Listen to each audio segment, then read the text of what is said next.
Ready. বিসমিল্লাহির রহমানির রহিম। প্রিয় বন্ধুরা, আমি এই প্রথম মাছ ধরতে আসছি আমার এলাকা থেকে একটু দূরে। আপনাদেরকে দেখাবো কি কি মাছ আমি পাই। দোয়া করবেন যাতে বড় মাছ পাই। বিসমিল্লাহির রহমানির রহিম।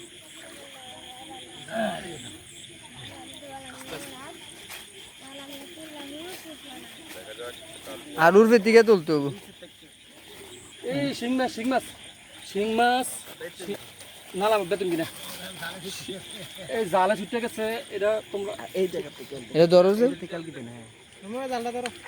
এই দেখ আসলে তুমি মেয়ের ইয়ার ধরো দেন, আমি ধরছি আপনি হিডাল দিবেন। এরকম ভাবে কোনোদিন মাছ ধরে নাই বন্ধুরা, তারপরে দেখানোর চেষ্টা করছি মাছ আছে কিনা।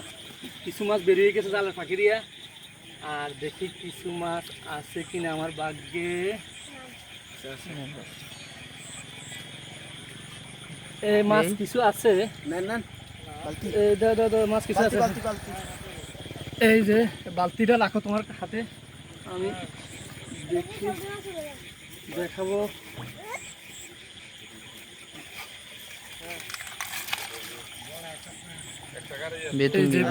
এই যে আমাদের কুমিল্লা ভাষা বেতুঙ্গি মাছ কয়, কারা কারা চিনেন জানাবে। আরো মাছ আছে এই একটা পড়ে গেছে, এটা আমার ভাগ্যে নাই। দেখো না আছে কিনা, আরো আছে। আরো এদিকে এদিকে একটু লাইটটা এদিকে লাইটটা একটু এদিকে।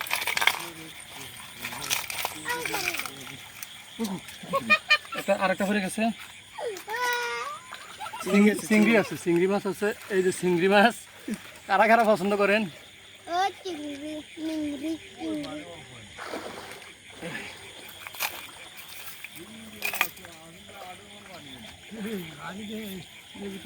আরো মাছ আছে, দাঁড়াও দাঁড়াও দাঁড়াও দাঁড়াও।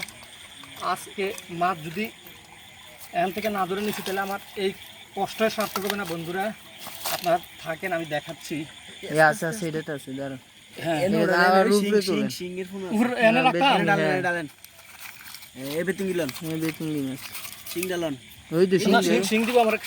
কামড় দিলে আমি এমনি সিংহের কামড় একবার ছোটবেলা খাইছিলাম, আমি 3 দিন স্কুলে যাইছিলাম। এবার সিংহে তো সিংহের ফোনা কতলি রে আমরা, তোর খেয়াল আসেনি এই সিংহের ফোলা যে আমরা এই বোতলে রাখতাম। কই এইটা কই এইটা কই আর এমএর পেজ লইছে ওই দুই এটা এটা এই সিংহের ফোনা আমার খেয়াল আছে। আমি যখন ছোট আসলাম, তোরা থেকে ছোট, তখন এই শিং মাছ ধরে এই পাথরটা এখন আছে, কাঁচের বোতলে রাখতাম, ঘরে সাজিয়ে রাখতাম। কয়দিন পর পর পানি পরিষ্কার করতাম। কই চিংড়ি এখানে সামনে, এখানে এত ফায়ার লাগে। এটা কত বড় চিংড়ি আছে আছে। নাই পড়ে গেছে। এটা লন এই ট্যাংরা ফোন এটা লন, এই ট্যাংরা ফোন এটা আর আসেনি। আরেকটু আছে, একটা মাছ আছে, একটা বড় মাছ আছে একটা।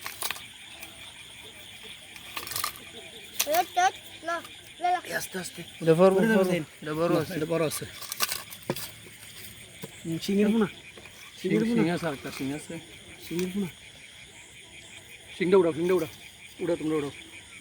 না এটা ফালাই দেন, ফালাই দিই। হ্যাঁ এটা বড় ভবিষ্যতে। আর আপনারা পরিশেষে, আমার ভিডিও পরিশেষে একটা কথা বলি, আপনারা যারা মাছ ধরেন জেলে কিংবা আমাদের মতো বা নতুন বা যারা পুরাতন, যাদের মাছ ধরা পেশা বা ব্যবসা, এই ডিমওয়ালা মাছ বা ছোট মাছ কেউ শিকার করবেন না।